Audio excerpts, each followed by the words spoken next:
Denis Diderot dit: il n'y a qu'un seul devoir, se rendre heureux. Mais si le problème se trouvait justement ici?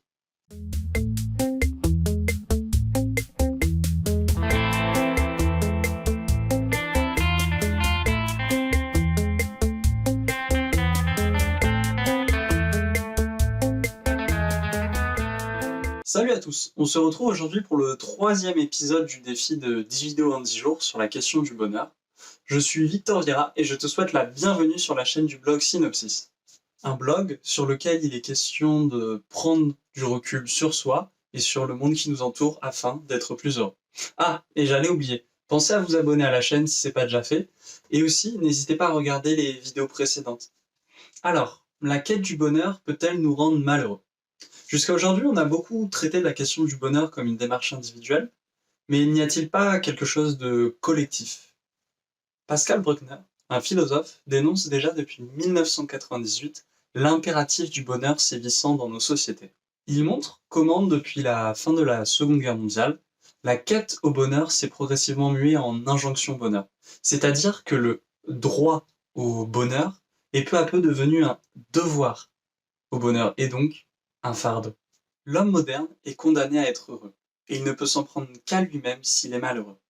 Nous constituons probablement la toute première société de l'histoire à rendre les gens malheureux de ne pas être heureux. De ce fait, l'obsession au bonheur est bien souvent un obstacle pour le bonheur. Tout d'abord parce que la société marchande nous fait miroiter un bon nombre de fausses promesses sur le bonheur, liées à la consommation d'objets, l'apparence physique, et aussi à la réussite sociale. Certains y succombent et se retrouvent donc à enchaîner frustration sur frustration dans un dur jeu de désirs inassouvis et assouvis. Mais ce faux message peut aussi entraîner d'autres phénomènes. Je vous invite à lire l'un des articles du blog qui traite de l'imbécile heureux de Voltaire et du burn-out. Je vous mets aussi d'autres ressources en description pour que vous puissiez compléter certaines informations. Bref, on vit dans une méritocratie où tout se mérite et le bonheur n'y fait pas exception.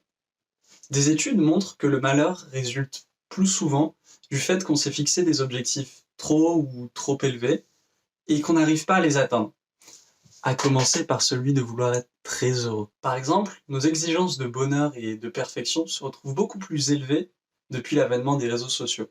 On côtoie de plus en plus la perfection. Avant Internet, on n'avait pas accès à tout ça. C'était quelque chose restreint à l'échelle d'un village. On pouvait moins se comparer à la perfection.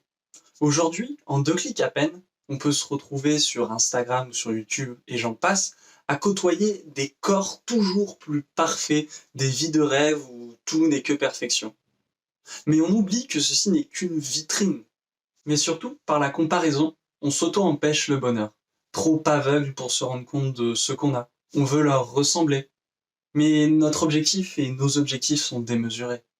Ainsi, on en arrive à ce que le chercheur Alain Ehrenberg appelle la fatigue de soi.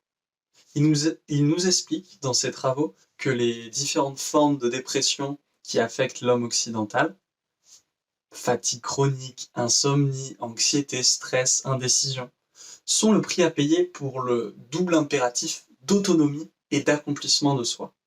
Ainsi, le culte du bonheur peut rendre malheureux. Faut-il pour autant ne pas chercher à être heureux, ne rien faire?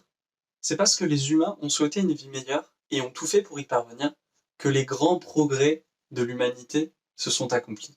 C'est la même chose pour notre vie personnelle. C'est parce que nous voulons progresser, que nous voulons être plus heureux, que notre vie s'améliore et nous procure plus de satisfaction. Seulement, l'obsession du bonheur ou la quête d'un bonheur trop parfait crée à peu près le résultat inverse. C'est pourquoi on peut poursuivre le bonheur à la seule condition d'être souple, patient et imparfait. À trop chercher à être heureux, on en devient malheureux. Ce message que j'essaye de vous faire passer aujourd'hui est très important à mes yeux, puisqu'il s'agit aussi sur cette chaîne de critiquer le développement personnel. Ça ne veut pas dire le refuser. J'admets qu'il y a plein d'outils pratiques pour nous aider à être plus heureux dans le développement personnel, et je vous en partagerai. Mais n'oublions pas aussi que nous sommes le fruit d'une société de l'impératif du bonheur. C'est pourquoi j'essaye tant bien que mal d'amener une certaine prise de recul. On peut agir personnellement sur notre bien-être et cette quête n'est pas vaine. Mais attention. Et sinon, abonnez-vous. J'espère sincèrement que ces mots pourront vous faire réfléchir.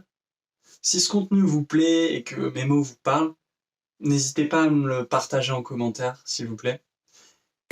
Et allez-y sur le pouce bleu pour montrer que vous ne ferez plus avoir et tout. Sinon, je vous dis à demain pour une nouvelle vidéo. Ciao!